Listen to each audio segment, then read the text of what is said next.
Today's question is: can heart attack occur in a patient who is having a normal lipid profile? It is quite evident from the question. Yes, heart attack may occur in a man or woman who is having completely normal lipid profile reports.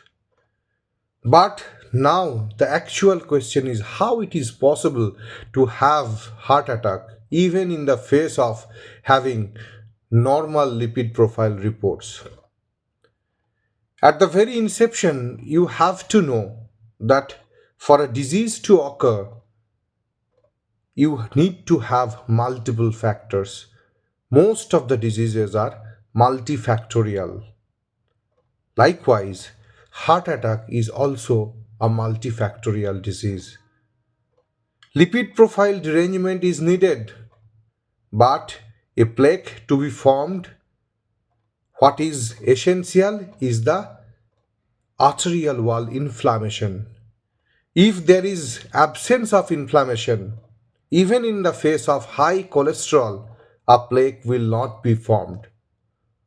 So, there are many other factors like genetic predisposition, uncontrolled hypertension, uncontrolled diabetes, smoking, sedentary lifestyle, stress, all these can contribute to the formation of formation of arterial inflammation and thus precipitating heart attack, even if we exclude the role of deranged lipid profile.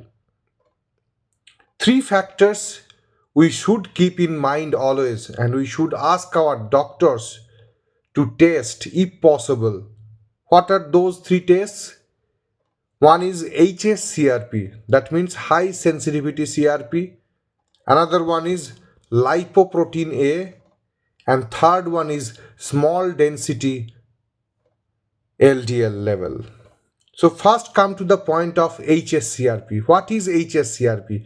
We know since COVID, most of us know that CRP is a marker of inflammation. When there is inflammation or infection anywhere in the body, CRP level in the blood is increased. Likewise, HSCRP is specific to the inflammation of coronary arteries. So elevated HSCRP level implies that there is increased inflammation in the coronary arteries.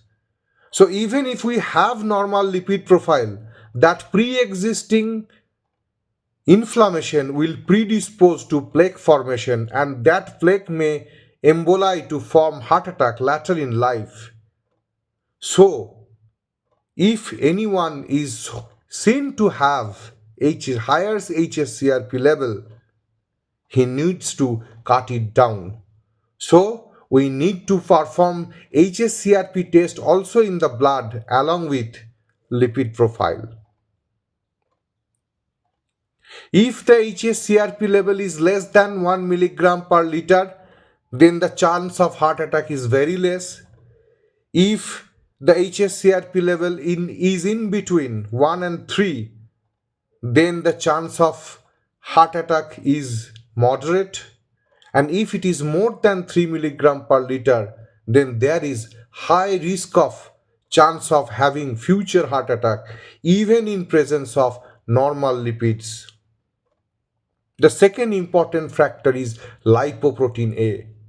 Lipoprotein A is a protein which is synthesized in liver, helps to transport cholesterol in the blood, and it's basically an LDL molecule which is bound to a apolipoprotein A, forming lipoprotein A. And it has been seen in studies that lipoprotein A is an independent marker of heart attack, even in absence of deranged lipid profile. So if there is elevated lipoprotein A level in the blood, there is obviously high risk of heart attack, and its transmission is more or less genetic. There is some studies which depict the familial incidence of heart attacks.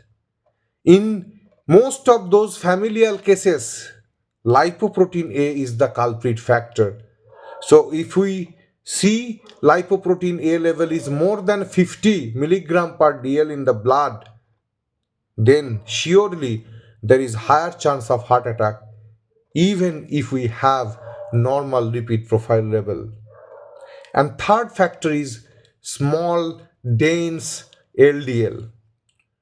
We measure LDL in the lipid profile report, but what we measure? We actually measure total LDL. We can't distinguish between the two variety of LDL. One is small dense LDL, which is more injurious to the arteries because they can pass through the narrow lumen and can predispose to heart attacks more often. And another variety is pattern A variety, that is large and fluffy. But pattern B, that is small dense LDL, is more injurious to coronary arteries and they may precipitate heart attack more often than the large particle. But we fail to segregate them in a normal lipid profile report. Though total LDL may come as normal, but it may be seen that small dense LDL level is much higher than the fluffy large LDL level. In that case also there is increased chance of heart attack.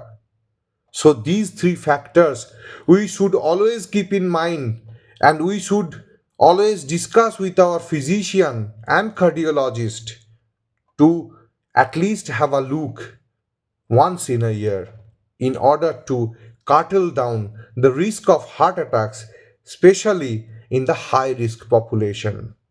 I think this video will enhance your knowledge, and if you are really benefited with this information, kindly spread this knowledge to others.